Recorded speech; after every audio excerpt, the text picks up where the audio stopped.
కథావాణికి స్వాగతం. కథావాణి శ్రోతలందరికీ చెప్పాలని ఉందికి స్వాగతం. ఈనాటి మన చెప్పాలని ఉంది టాపిక్ పేరు వాళ్ళు మన వాళ్ళే. ఇది కొంచెం టఫ్ సబ్జెక్ట్ అండి. ఎందుకో చెప్పటానికి ముందు అసలు ఈ వాళ్ళు అంటే ఎవరో తెలుసుకుందాం. అఫ్కోర్స్ ముఖ చిత్రం చూడగానే మీకు అర్థమైపోయి ఉంటుందనుకోండి, అయినా చెప్తాను. ఆ వాళ్ళు ఎవరు అంటే రకరకాల నేరాలకు పాల్పడి నేరస్తులుగా మన చట్టం చేత ఈ సమాజం చేత ముద్ర వేయించుకున్న వాళ్ళు. బాబోయ్, ఇలాంటి వాళ్లను మనవాళ్ళు అంటుందేమిటివిడా అని ఆశ్చర్యపోతున్నారు కదూ. నిజమేనండి. ఈరోజు అసలు నేను ఈ టాపిక్ని చేపట్టడం అనేదే ఒక కత్తి మీద సాము లాంటి సాహసంతో కూడుకున్న పని. అందుకే అన్నాను పైన ఇది టఫ్ సబ్జెక్ట్ అని. ఎందుకంటేనండి, నేను ఏం చెప్పదలుచుకున్నానో దాన్ని మీకు మంచి క్లారిటీతో నేను అందించలేకపోతే మీ మనసులో పడిన నా మాటలు అపార్థాలకు దారితీసే ప్రమాదం ఉంది. నేను నేరాన్ని సమర్థిస్తున్నానని కానీ నేరస్తులను వెనకేసుకొస్తున్నానని కానీ మీకు అనిపిస్తే ఈరోజు ఈ వీడియోలోని విషయం రసాభాసై నా మాటలు అపహాస్యం పాలయ్యే ప్రమాదం ఉంది. కనుక నేను నా ప్రియ కథావాణి శ్రోతలకు చెప్పదలుచుకున్నది ఏమిటి అంటే, సావధానంగా శ్రద్ధగా సహృదయంతో నేను చెప్పేది వినండి అని. ఆ తర్వాత మీరు ఆ దిశగా ఆలోచించండి. లోతైన విశ్లేషణను మీకు మీరే చేసుకోండి. ఒక అవగాహనకు రండి. ఆ తర్వాత కూడా మీకు నా మాటలు సరిహైనవి సహేతుకమైనవి కావు అని అనిపిస్తే అప్పుడు నన్ను అడగండి. ఓకేనండి? ఇంకా విషయంలోకి ప్రవేశిస్తాను. నా గర్భచ్యుతి మాత్రేణ పుత్రోభవతి పండితః అన్నాడు కాళిదాస మహాకవి. అంటే అర్థం, తల్లి గర్భంలో నుంచి బయటపడుతూనే ఎవ్వరూ పండితులు కారు. అలాగే తల్లి గర్భంలో నుంచి బయటపడుతూనే ఎవ్వరూ దొంగలు, దుర్మార్గులు, నేరస్తులు కూడా కారు అని నేనంటున్నాను. ఈ ప్రపంచంలోకి పసిపాపలుగా వచ్చేటప్పుడు అందరూ స్వచ్ఛమైన మనసుతోనే వస్తారు. అయితే ఆ తర్వాత కొందరు మంచివాళ్లుగా, సంఘసేవకులుగా, మహాత్ములుగా ఎందుకు ప్రసిద్ధులవుతున్నారు? మరికొందరు చెడ్డ పనులు చేస్తూ, నేరాలు చేస్తూ, దొంగలుగా, నేరస్తులుగా, హంతకులుగా ఎందుకు జైళ్లలో మగ్గుతున్నారు? సమాజంచే నిరాదరించబడుతున్నారు అన్నది మనం అందరం ఒకసారి విశ్లేషణాత్మకంగా ఆలోచించవలసి ఉంది. అందరి చేత చీత్కారాలు, అవమానాలు ఎదుర్కొంటూ కూడా మళ్ళీ మళ్ళీ అలాంటి పనులే ఎందుకు చేస్తున్నారు అన్నదాని గురించి పరిశీలించగలిగితే, వ్యక్తులను నేరగాళ్లుగా మార్చటంలో ఎవరి పాత్ర ఎంత అన్నది రంధ్రాన్వేషణ చేయగలిగితే అసలు విషయం బయటికి వచ్చి నేరం చేసిన వాళ్ళ మీద సానుభూతి, జాలి మనలో కలగటం మొదలు పెడతాయి. క్రిమినల్ మెంటాలిటీ అనేది ఎదుగుతున్న పిల్లల మనసుల్లో ఏర్పడటానికి కారణం కొంతవరకు తల్లిదండ్రులు, వాళ్ళ పెంపకం, పరిసరాల ప్రభావం, ఈ వ్యవస్థలోని లోపాలు, ఆర్థిక స్థితిగతులు, ఇలా ఇంకా చాలా కారణాలు ఉన్నాయి. వాటన్నింటినీ మనం పరిగణలోకి తీసుకొని పరిశీలించవలసి ఉంది. ఇదిగాక మరో కోణం ఏమిటంటే, ప్రతి నేరస్తుడు ఒక మానసిక రోగి అన్నాడు బెర్నాడ్ షా అనే ఒక ఇంగ్లీష్ కవి. ఇతరుల సొమ్మును దొంగిలించి తన సొమ్ముగా చేసుకునేవాడు, సాటి వ్యక్తి మాన ప్రాణాలను బలవంతంగా హరించి రేపిస్టుగానో హంతకుడుగానో మారేవాడు, వీళ్ళంతా కూడా ఒక రకమైన మానసిక వ్యాధితో బాధపడుతున్న వాళ్లే. అదేం వ్యాధో అది డయాగ్నైజ్ చేయగలిగితే మందు ఇవ్వటం తేలికవుతుంది. దానికోసమే ఈ మధ్య వీధిన కౌన్సిలింగ్ సెంటర్లు వెలుస్తున్నాయి. అయితే మూలాలకు వెళ్ళి లోపాన్ని తవ్వి తీసే వరకు వ్యాధికి తగిన చికిత్స జరగదు. అందాక కాస్త సహనం వహిస్తూ వాళ్ల గురించి పట్టించుకోక పిసరంతైనా జాలి చూపించక తప్పదు. కానీ ఇక్కడ ఒక విషయం మనం గమనించవలసింది ఏమిటి అంటే, ఈ జాలి అనేది ముదిరిపోయిన లేక కరడు కట్టిన నేరస్తుల విషయంలో వర్కౌట్ కాదు. క్రూర మృగాలైన పులుల్ని, సింహాల్ని బోనులోనే ఉంచాలి. అవి బయట తిరిగితే జనం ప్రాణాలకు ముప్పు. అలాగే పెద్ద పెద్ద నేరాలను ఎన్నింటినో చేసేవాళ్లను సమాజంలో తిరగనివ్వకూడదు. ఇక ఒక మనిషి నేరస్తులుగా మారటానికి గల కారణాలను విశ్లేషిస్తూ పోతే నేరాలు చేయటంలో ఎన్ని రకాలున్నాయో మనిషి నేరస్తులుగా మారటంలోనూ అన్ని రకాల కారణాలు మనకు దృగ్గోచరమవుతాయి. ఈ విషయంలో చంపటాన్ని, చావటాన్ని ఈజీగా తీసుకుంటూ దాన్నే వృత్తిగా పెట్టుకుని కిరాయి గుండాలు, హంతకులు ఒక కోవలోకి వస్తే చాలా ప్రశాంతమైన జీవితాన్ని గడుపుతున్న ఒక మంచి మనిషి ఏదైనా జరగరాని సంఘటన తన కళ్ళ ముందు జరుగుతున్నప్పుడు ఆగ్రహావేశాలతో ఆత్మరక్షణ కోసమో తన వాళ్ళని రక్షించుకోవటం కోసమో ఎదుటి వ్యక్తిని గాయపరచటమో మర్డర్ చేయటమో చేయొచ్చు. ఇది మరో కోవలోకి వస్తుంది. నేరం ఎలా ఏ పరిస్థితుల్లో జరిగినా నేరం నేరమే గనుక కోర్టులో కేసు నడవక తప్పదు. నేరస్తుడు జైలుకు వెళ్ళక తప్పదు.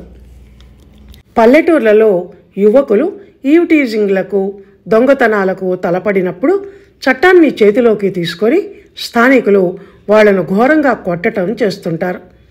హింస ఎవరి మీద జరిగినా సహించటం కష్టమే. అలా అని అమ్మ, బాబు అని బతిలాడితే నేర ప్రవృత్తి ఉన్నవాడు నేరాలు మానడు. వాడి వల్ల నష్టపోయిన వ్యక్తి ఆగ్రహావేశాలకు గురి కావటం కూడా సహజమే. ఒక మనిషిని శారీరకంగా బాధ పెడితేనే కాదు, మానసికంగా బాధ పెట్టినా అది నేరమే. అలాంటి సందర్భాలలో బాధితుడు ఆత్మహత్యకు పూనుకునే ప్రమాదం కూడా ఉంటుంది. ఆత్మహత్య కూడా నేరమే గనక ఆ ప్రయత్నం నుంచి బతికి బయటపడితే దానికి ఆ తర్వాత శిక్ష తప్పదు.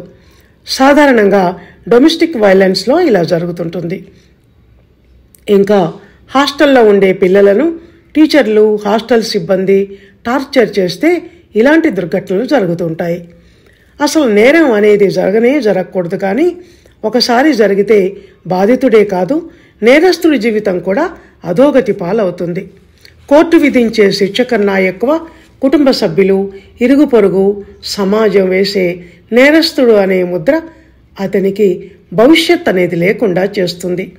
మానసిక పరిపక్వత లేని వయసులో జీవితం ఎంత విలువైనది అన్న అవగాహన లేని వయసులో యువత డ్రగ్స్ సేవించటం, ర్యాష్ డ్రైవింగ్ చేయటం, రేపులకు పాల్పడటం వంటి నేరాలు చేసి ఆ తర్వాత జైలు ఊచలు లెక్కబెడుతూ భవిష్యత్తును కూడా అక్కడే బంధించి వేస్తారు.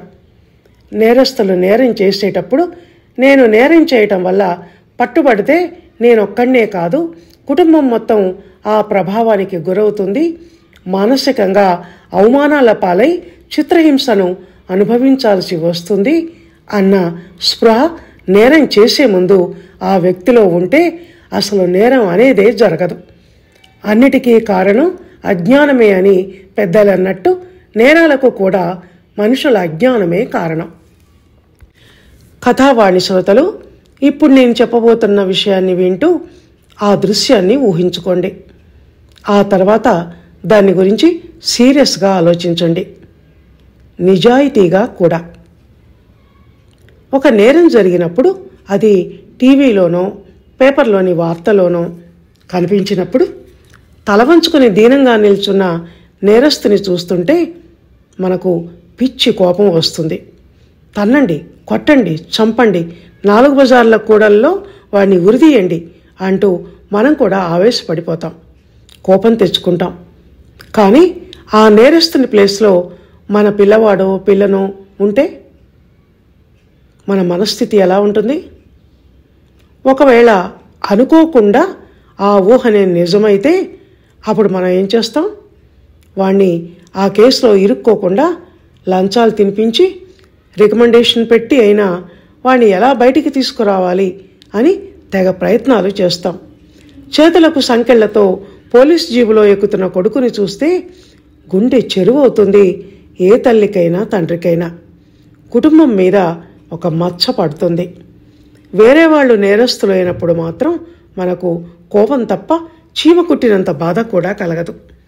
నేరస్తుడు ఎవడైనా వాడు ఒక అమ్మ కన్నబిడ్డే కదా. అందుకే నేను ఈ ఆర్టికల్కి వాళ్ళు మన వాళ్లే అని పేరు పెట్టింది. ఇంట్లో ఎలకలుంటే వాటిని ఎలా బయటికి వెళ్ళగొట్టాలా అని చూడాలి కానీ ఇల్లు తగలబెట్టుకుంటే ఏంటి లాభం? శిథిల భవనాన్ని పునరుద్ధరించుకోవాలని చూడాలి కానీ కూలగొట్టాలని అనుకోవటం భావ్యం కాదు కదా. అలాగే మన పిల్లలు, మన సమాజాన్ని కూడా. ఈ కాన్సెప్ట్తోనే కౌన్సిలింగ్లు, రిహాబిలిటేషన్ సెంటర్లు, ఓపెన్ జైల్స్ వెలిశాయి. నేరం నాది కాదు ఆకలిది అన్నట్టు నేరాలు జరగటానికి కారణాలు అనేకం. అవేంటో తెలుసుకొని వ్యవస్థలోని లోపాలను సవరించుకొని మూలాల నుంచి నరుక్కుంటూ రావాలి కానీ నేరస్తులు అనే కొమ్మల్ని నరుక్కుంటూ వెళ్తే ఏంటి ప్రయోజనం? ఫలితంగా నేర ప్రవృత్తి ఎరాడికేట్ కాకుండా నేరస్తులు మాత్రం ఉరిశిక్షల్లాంటి కఠిన శిక్షలతో చచ్చిపోతూ ఉంటారు. నరికిన కొమ్మలు మళ్లీ చిగుళ్ళేసి పెరిగి అలా అలా నేరస్తుల సంఖ్య పెరిగిపోతుందే తప్ప తరగదు. ఒక నేరస్తుడు తప్పించుకున్నా పర్వాలేదు కానీ ఒక నిరపరాధి శిక్షను అనుభవించకూడదు అన్నది పోలీస్ శాఖ వారి స్లోగాన్. కానీ ప్రస్తుతం సమాజంలో జరుగుతున్నది అదే. బడాబాబుల కొడుకులు చేసే నేరాలనన్నింటినీ పేద తల్లిదండ్రుల పిల్లల మీద వేస్తున్నారు పెద్దలు. ఈ వీడియో వేదికగా ఈ మాటల్ని నేను ఇలా చెప్పటం వెనుక నా ఉద్దేశం ఏమిటంటే, నేరాలు ఘోరాలు జరిగి ఒక మనిషి నేరస్తుడిగా మారటం వెనుక ఉన్న కారణాలను శోధిస్తే నేరస్తులు మనుషులే, వాళ్ళు మనలో ఒకళ్ళే. ఏదో ఒక బలమైన కారణం లేక మానసిక స్థితి వాళ్ళని అలా మార్చి ఉంటుంది. కనుక మనం వాళ్లను కొంచెం పలకరించి నోరు విప్పి మాట్లాడేలా చేసి వాళ్లకు స్నేహహస్తాన్ని అందించి కౌన్సిలింగ్ లాంటిది ఇచ్చి వాళ్లలో మంచి మార్పు తీసుకురాగలిగితే ఈ సమాజంలో నేరస్తుల సంఖ్య తగ్గే అవకాశం ఉంటుందేమో ఆలోచించమంటున్నాను. అలా అని అందరి నేరస్తులకు ఇది వర్తించదు అని ముందే చెప్పాను కదా. ఇది లా అండ్ ఆర్డర్కు సంబంధించిన సమస్య. స్ట్రిక్ట్ రూల్స్ పాటించాల్సిన అవసరం ఉన్న అంశం కనుక నేరస్తులకు కఠిన శిక్షలు విధించి జైళ్లలో పెట్టక తప్పదు. అందుకే ఇది సున్నితమైన అంశమని సునిశ్చిత దృష్టితో పరిశీలించి అవగాహనకు తెచ్చుకోవలసినదని ముందే చెప్పాను. లేకుంటే నా మాటలు అపార్థాలకు లోనయ్యే అవకాశం ఉంది అని కూడా చెప్పాను. క్రూర మృగమైన పులిని రోడ్ల మీద ఎలా తిరగనివ్వకూడదో క్రూరుడైన మనిషిని కూడా అలా తిరగనివ్వకూడదు. తిరిగితే ఎంతోమందికి ప్రాణాల మీదకి వస్తుంది. కనుక దాన్ని బోనులో, వీణ్ణి జైలులో పెట్టి తీరాలి. కుత్తుకలు కోసే చేతులకు బేడీలు వేయకపోతే ఆ చేతులు మరిన్ని కుత్తుకులను కోస్తాయి. సమాజంలో నేరాలు పెరిగిపోయి ప్రజా జీవితం అస్తవ్యస్తం అవుతుంది. స్వేచ్ఛగా జనం వీధుల్లో తిరగటం కష్టమవుతుంది. గుండెల మీద చెయ్యేసుకొని నిశ్చింతగా నిద్రపోలేకపోతారు. అందుకే రాజుల కాలంలో నేరస్తునికి కొరత వేయటం, కాళ్ళు చేతులు ఖండించటం, ఉరి తీయటం వంటి కఠిన శిక్షలు ఉండేవి. ఎక్కడ చట్టం కఠినంగా ఉంటుందో అక్కడ జనజీవితం సుఖంగా సంతోషంగా కొనసాగుతుంది అన్నది అప్పటి రాజనీతే కాదు, ఇప్పటికీ వర్తించే సర్వకాల సంబంధి రాజనీతి. ఈ భావాన్ని ఒక్క మాటలో కుదించి చెప్పాలంటే రామరాజ్యం. సుభిక్షంగా సురక్షితంగా ఉండే రాజ్యాన్ని రామరాజ్యం అంటారు. అది ఎలా నెలకొంటుంది అంటే రాజధర్మం అయిన దుష్ట శిక్షణ, శిష్ట రక్షణ వల్ల. దానికోసమే ఆ శ్రీకృష్ణ పరమాత్మ సంభవామి యుగే యుగే అని అన్నాడు. అన్నట్టే ప్రతి అవతారంలోనూ రాక్షస సంహారం చేశాడు. ఇప్పుడు నేరస్తులు ఉన్నారు కానీ అప్పుడు క్రూరంగా ప్రవర్తించే రాక్షసులు ఉండేవాళ్ళు. రాక్షసత్వం అన్న మాట దాని నుంచే వచ్చింది. అప్పటి రాక్షసులకు ఒక రూపం, ఆకారం ఉండేవి. అందుకని రాక్షస సంహారం జరిగింది. ఇప్పుడు ఆ రాక్షసులు అలా లేరు. రాక్షసత్వం పేరిట మనిషి మనసులో అంతర్గతంగా ఉన్నారు. అలాంటి వాళ్ళను అమ్మ, అప్ప అంటూ కౌన్సిలింగ్లు ఇస్తే లొంగే రకాలు కాదు. ఆనాడైనా ఈనాడైనా ఈ దుష్ట శిక్షణ అనేది తప్పేది కాదు. ఆ పరిస్థితి తెచ్చుకోకుండా మనుషులు వాళ్ళంతట వాళ్ళే నీతి మార్గంలో నడవాలి, న్యాయంగా ప్రవర్తించాలి. అప్పుడు మాత్రమే మంచివాళ్ళు వాళ్ళు మనవాళ్లే అని నేరస్తులను వాళ్ళల్లో కలుపుకోగలుగుతారు అని చెప్తూ నా ఈ మాటల్ని ఇంతటితో ముగిస్తున్నాను. ఇంతవరకు ఉత్తమ పౌరులుగా నా మాటల్ని ఎంతో శ్రద్ధగా విన్న మీ అందరికీ ధన్యవాదాలు. మళ్ళీ మరో మంచి టాపిక్తో వచ్చే వారం కలుసుకుందాం. అందాక సెలవు.